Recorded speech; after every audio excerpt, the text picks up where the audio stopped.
Hello, and welcome back to another episode of Executive Conversations.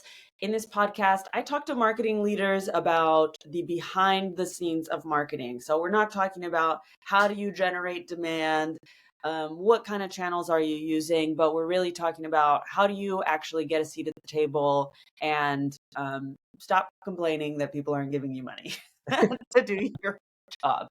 I'm really excited because today I have Igor Kranjcec. I think I Perfect. might have said it wrong. I said it well. Okay. Who is VP of Marketing at Farseer, which is a financial planning and analysis software, and also VP of Marketing at Sastanak, which is a conference in Šibenik, Croatia. I am obsessed with Croatia. We just talked for like 30 minutes before we started recording about Croatia. So I'm really excited to have you on, Igor. How's it going? Thank you for having me, and thank you for explaining what this podcast is about. And as I said, this is the only reason why I accepted to be on, because I think we don't have enough behind the scenes conversations, and we have too much of the. This is the 5 channels that I'm using, and this is what it taught me about B2B marketing. And I was really excited to hear you have actually quite strong opinions and a strong background in building this kind of buy-in. And you mentioned that you train your colleagues or you coach your colleagues through this or direct reports through this, and that the moment that you made this shift of I have to talk about what kind of money I'm bringing to the table, your career completely Yeah, changed. I know you have a lot of stories about this, so I'm going to let you just start from where you think is appropriate. yeah. I mean, I did start in marketing. Um, whew, 15, 16, 17 years ago. I'm much older than I look. And I was, the usual. I was focusing on visitors. I was focusing on impressions. I was focusing on definitely on leads, because as a marketer you need to bring leads. But this is where everything would stop. And as I was progressing in my career, I would always be sad. Why is no one listening at me? Why are they not taking my stuff into consideration? Why am I stopped at this position? Why can I move forward? I have so many good ideas.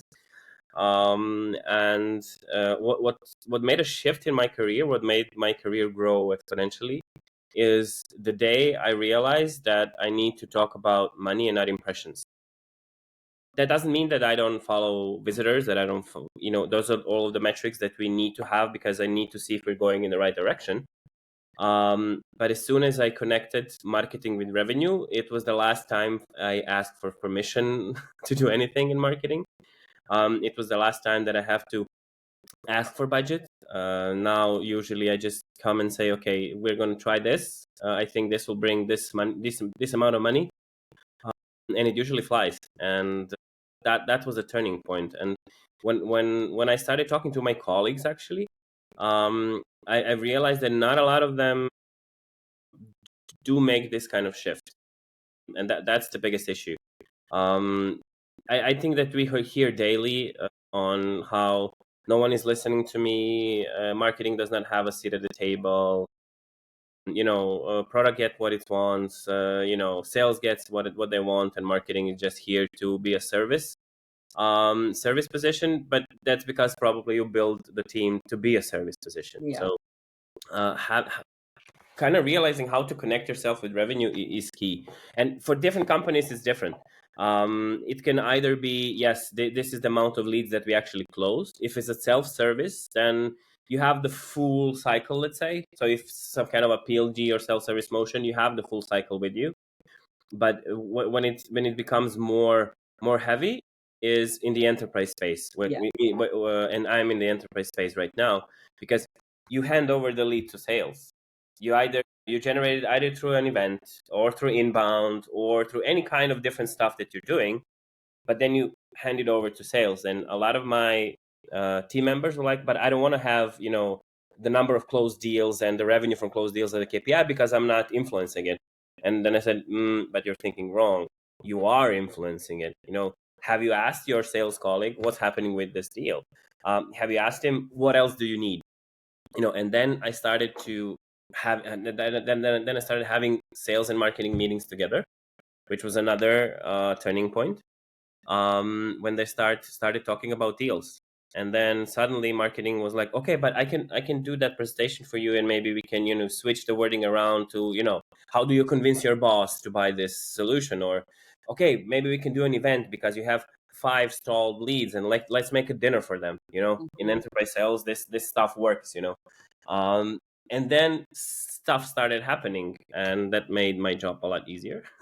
Yeah. On one hand, and that made it a lot easier to get budget and to get really a sit at the table. That's quite interesting, actually. I didn't realize when you said revenue is their number. The way I was imagining it was, okay, they're working on being more focused on the ICP and what they're doing. But actually, they are saying, I'm going to go and organize a dinner for these salespeople. Yeah, I mean, what you're saying also is true. They this is all the path that they're doing. They need to focus on the ICP more. They need to do all of those stuff. They're not doing marketing anymore. So they're doing all the traditional stuff that we know. But as soon as I get people to have as their KPI, so their bonus and their compensation is based on the amount of closed deals at the end of the year, quarter, cycle, whatever we have. And once you start thinking like that, it does make a shift in the whole team, because they do ask sales what do they need, and then sales finally starts, okay, I'm going to ask marketing for help. I'm going to proactively tell them, because now we're on the same page. Because usually what happened is, marketing would bring leads, sales would say leads are not good. Marketing would bring new leads, sales would say leads are not good. And that's a normal way of a traditional way of doing stuff. It's not uncommon. It's but I'm sick of it, if I can speak in that terms, because what has changed? Have we brought new leads that are different? You cannot tell me why they are wrong. You just haven't closed them, and I cannot change anything. And I was thinking a lot, and this wasn't all my idea. I was lucky to have good mentors. I was lucky to be a part of communities where you can talk to people, when you can talk to people who have done it, when you listen to podcasts like this. And I was thinking on it a lot, and I wanted it to change, because I want my bonus, because my bonus is dependent on how they perform also. Let's not be here like, I'm not here for the money. Yeah, we all are. But on the other hand, I've seen that there's a lot of frustration in the teams, and when you're managing teams, having a frustrated team is unproductive. It's frustrating for me. And if you're doing the same thing over and over again, it's not going to change. And I really wanted to try new stuff to see what will change. And it's not that something I made up. It's just smarter people than me have done it before. And when I was talking to them, they all had the same thing that they said was like, okay, we connected ourselves to revenue. And then when it sparked me, and well, that's the only thing you need to do for any department, for any. I mean, if you can, I've led a customer success team that had support team inside, and I've connected them to revenue by, okay, you're on the first line, you're talking to the customers, and you see an opportunity to upsell them, do it. You're going to get money from it. Company's going to get money from it, and the customer's going to be happy because you solved their problem. And at that point, also people started looking at support teams differently. So I mean, it all evolves with money. Companies are here to make money, in most cases, but they're here to make money. And if you can contribute to that, the owners are going to like you, and the C-suite is going to like you. So I feel like a lot of marketers say that connect yourself to revenue. It's not a revolutionary idea, but I'm not sure if everybody still actually like have made the mindset shift. You know what I mean? They've said it and they're saying, "Oh, now I'm gonna track conversion rate," or I don't know, something like that. You know what I mean?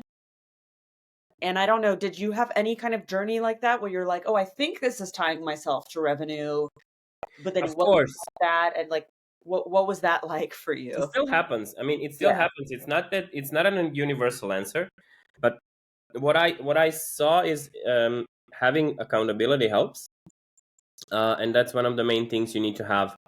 if you want to do it, I think, really successfully. Because when I say having accountability, it means, okay, if we are not on the target as a company for the sales target, it's not okay to say, but that's sales problem. That's Yeah. the first shift you need to do. You have to see it as your own also problem. And because I was also the one that said, but we did everything. So my KPI was this amount of leads and this amount of, and we brought it and nothing happened. And what's going to change and what's going to be different if I just say, I've done my job. Okay, let's congratulate the team and say, okay, team, you've done a good job because you've done your KPIs. But what can we do differently so this changes? So the accountability is the first step, and then it depends on the company you work for, on the product you sell, and your sales motion. Are you very heavily sales led? Are you marketing led? Are you product led, and so on? And for you to find what's that thing that you can influence beyond bringing. Don't stop at we've brought things to the funnel. If you stop there, you're definitely not tying Yeah. yourself to the revenue. But when you go down further, of course, you're not going to influence, I don't know, sales trainings. I mean, you can with your materials. Maybe it's a wrong example. I was missing an English word for it. But sales upskilling, okay? It's not something that marketing does. You have sales trainers, you have sales leaders for that. Okay, don't focus your time on that. But if you can influence it by, I don't know, having 25 interviews with the customers that haven't bought anything and finding out what they did, and then coming to sales and say, this is what we are going to change so you can close that deal actually. Mm-hmm. Or if it means ad hoc stuff like organizing something, like let's do a dinner for those 5 leads in that city because, and let's bring 2 happy customers on it, try to find one thing, then second thing, then third thing that you can actually influence that closes the deal. That's not easy. That's not always self-explanatory. That's not always, oh, I can see that. Which makes it kind of fun also to, if you're that kind of person, to dig in to find it out. But I think that, accountability and finding that one thing is very important. What needs to happen is you need to have a good relationship with your sales leader. Yeah. That's what I was going to ask. Like, if they're ever like, what are you doing? This is none of your business. I'm handling it. I'm That handling happens. it. Yeah. I had that experience. And imagine the company didn't grow. I mean, that's that happens. Stop messing with my leads was something that I heard a lot. That's none of your business. And what I was trying to explain all the time is, but we have the same KPI. You and I have to bring the money in, and I'm gonna help you. You help me. Sometimes those conversations go well, sometimes not. I'm lucky to have in my current role a VP of sales that really understands me. I understand her, and we work well together when it comes to collaboration. And I think it comes from where we both think that sales and marketing need to collaborate well for the company to grow, and that's it. I worked in companies where the leadership was like, yeah, sales and marketing need to fight in order something to happen. Why? I don't know. It needs to be some kind of friction there. Like, okay, friction, okay, conversations, okay, we are not agree on everything, and okay that you defend your side and I defend my side. That's normal. That's life. That's business. That's work. But you need to go in the same direction. If you're not going, the sales is selling something here and you're marketing something here, and that never works. And I know that everyone is going to say it, but I don't think that everyone understands what that means. So Yeah. sometimes in the beginning of the relationship, if I can do work relationship, maybe you don't express immediately what you want, just in order to gain their buy-in. That doesn't mean you're lying. That only means that you need to show value fast. We always talk about showing value to the customer, and that's the only way you can sell stuff. But we forget about showing value internally. And if you don't show value internally, you're going to be a support function, and that's it. I wasn't thinking about that when I was changing roles before. I wasn't thinking on, okay, I need to do my onboarding. I need to, and now, yes, you need to do an onboarding. You need to be aware of what the product is and everything, but you need to show some kind of value in the first month or two. You need to do something for people to trust you. And when the people trust you, then you have wider and wider area of influence stuff you can do. That's I think, yes, you said it right. A lot of marketers say that we need to tie ourselves to revenue, but they don't really understand how to do it. And I think that's also normal. We've been taught completely differently, and the whole marketing paradigm was completely different. And the most important thing was sessions, and stuff like that. But that is changing. Too slow, if you ask me, but it will change with time. You mentioned that you mentor. Who do you mentor?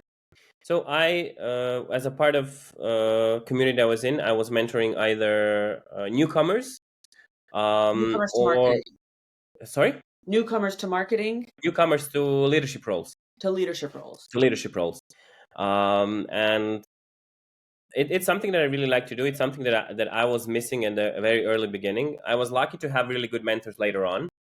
But at the early beginning, it was something that I was missing. But let's, when I was starting, the internet was, iPhone wasn't out. So let's call it that way. And you had your peers and colleagues, and that was it. But on the other hand, I was happy to have really good mentors later on.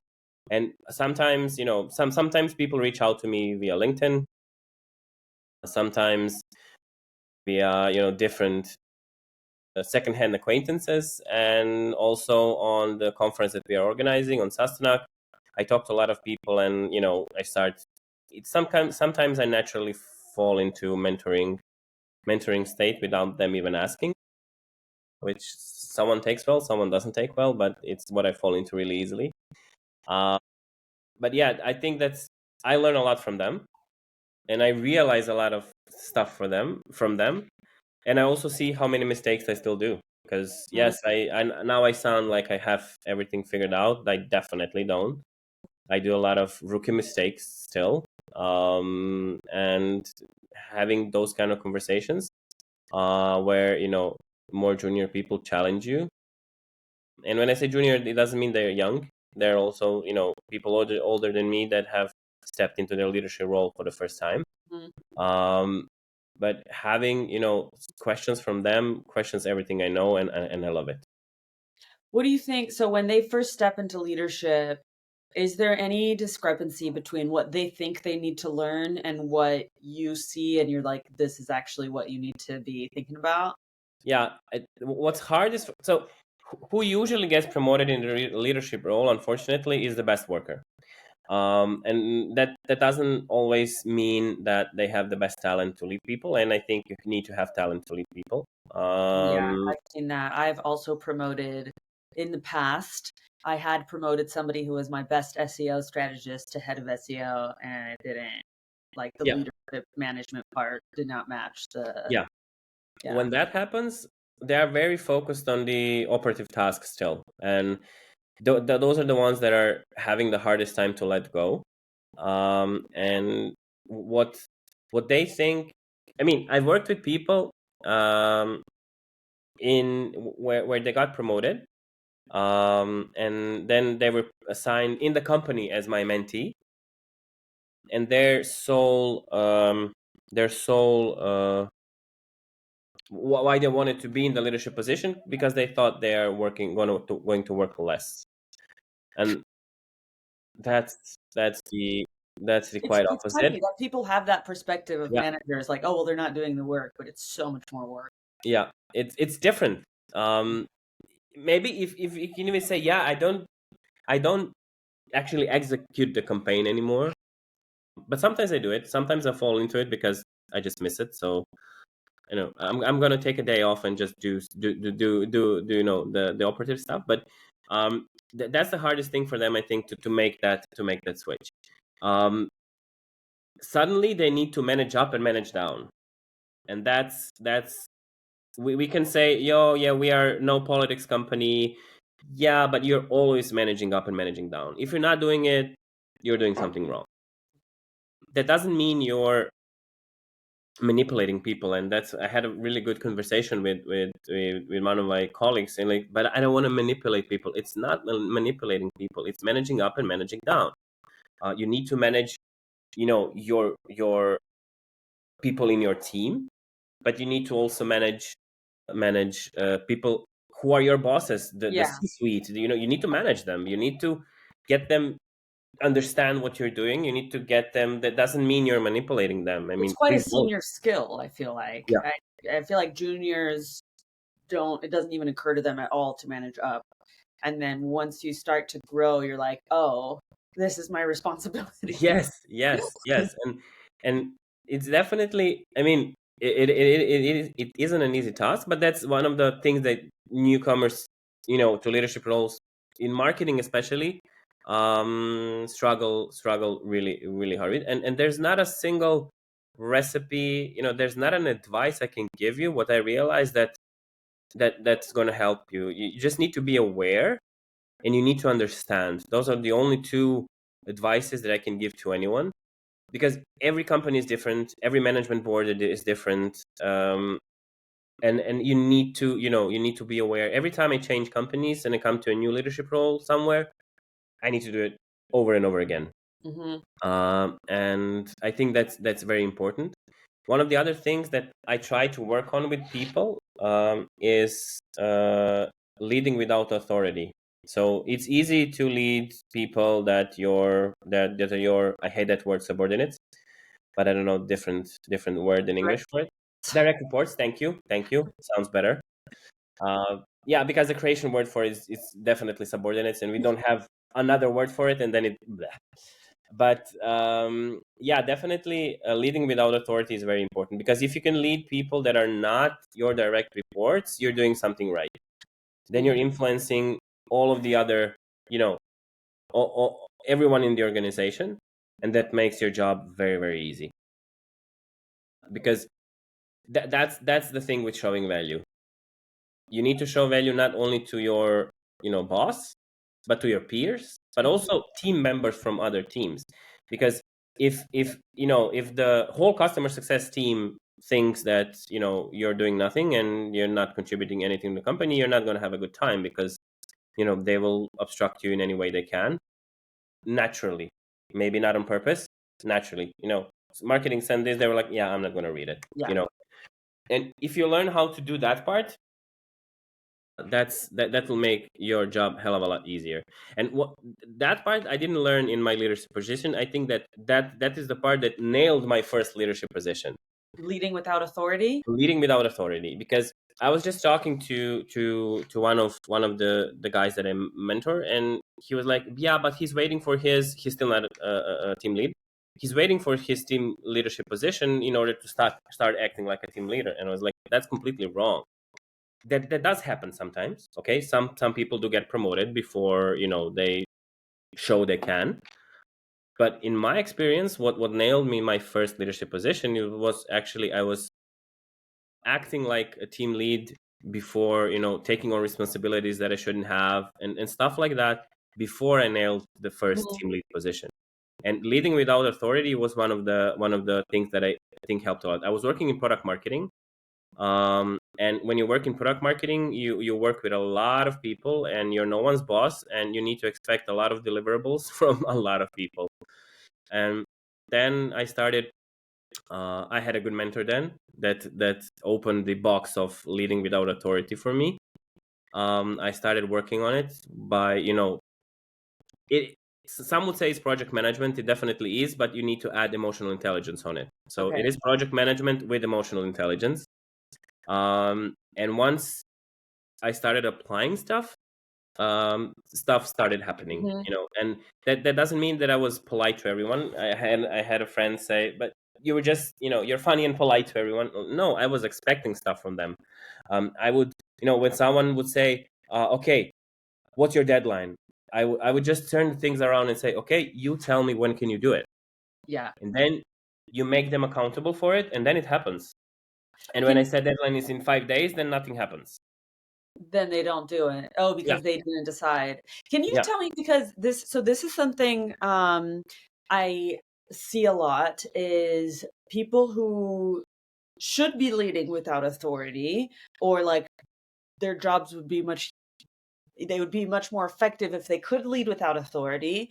A big fear of theirs is, I'm not their boss. I don't want people to think I'm telling them what to do.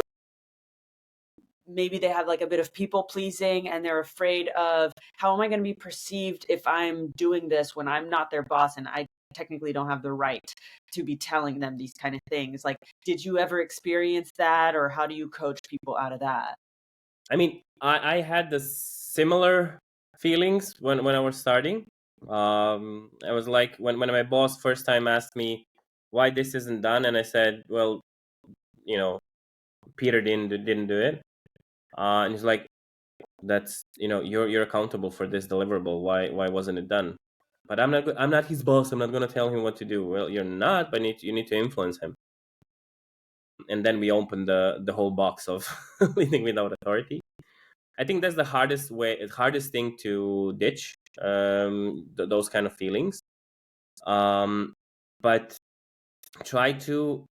I think the conversations and having the conversations is very important. I think it's easier when it's not a remote setting, because you can come to person, sit with that person, and it's a lot easier. And I think I was lucky to build that skill before the remote setting, which makes it easier for me now in the remote setting when I am in a remote setting.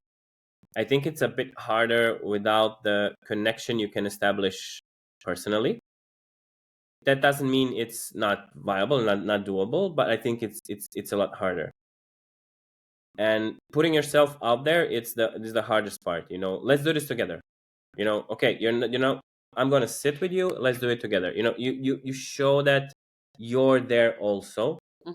And what's that needs to be the baseline? It's you need to deliver on your stuff without error, without being late 1 single second. And then you can hold people accountable for their stuff, and try to transfer the accountability to other people. Because yes, you are accountable, and you are, the top accountability is yours, that the project is done, that the product is out and everything. But transfer it a bit to them.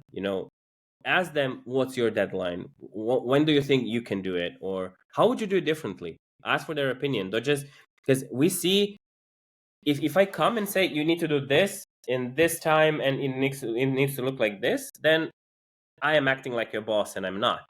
But if I come and say, okay, we have a deadline, this is the end deadline, this is how the product, what it should convey, the final product. What do you think we should do? What's your opinion on it? People like to be asked their opinion, especially if there's, specialists in something. They like to be asked their opinion. They like to have influence. Everyone likes to have influence. And if you ask them, and the biggest thing wrong you can do is ask them their opinion. I've seen that. I've done that. Yeah, so if I ask them their opinion, they're gonna do it more likely. Then they do it. They tell their opinion, and I do something completely different. That's gonna backfire. That's gonna, if it needs to go into, sometimes it needs to go into the direction because their suggestion maybe is not good, not in line. They don't have all the information. You need to explain it to them. Yeah. You owe them that explanation. But once you loop people in, once you make it, a little bit of their accountability also, I think that helps tremendously with any level, either the junior of junior people or directors. Because what was the most scary part for me at some point in my product marketing career, I had to also work with directors, heads off, and how do I tell them to do something? I mean, I'm like 7 pay grades below them. For them, that was the hardest part for me to understand. Today it's easy because I've been in their position and I know what they think, how they think. At that point it was really hard. But what I just then said, I'm gonna go, I'm gonna try it. Let's see. I prepared everything. I did the whole research, and then can I have 5 minutes of your time? This is what I did. This is what I think. This is what I need. What's your decision? Once I started coming to them in that way, stuff started shifting. Because what I didn't realize before, when I asked, I didn't ask 5 minutes of their time. I needed 4 hours of their time for them to do the research, to do and that's not going to happen. No. But if I prepare everything and I come with, this is 2 possible solutions that we can do, or this is the 3 directions we can go in, you get the answer. And then people start talking about you. Oh, I like to work with him. He comes with, He's already ready. yeah, he's ready. And Make me think more things. yeah.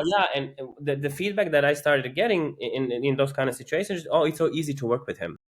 And sometimes that's important.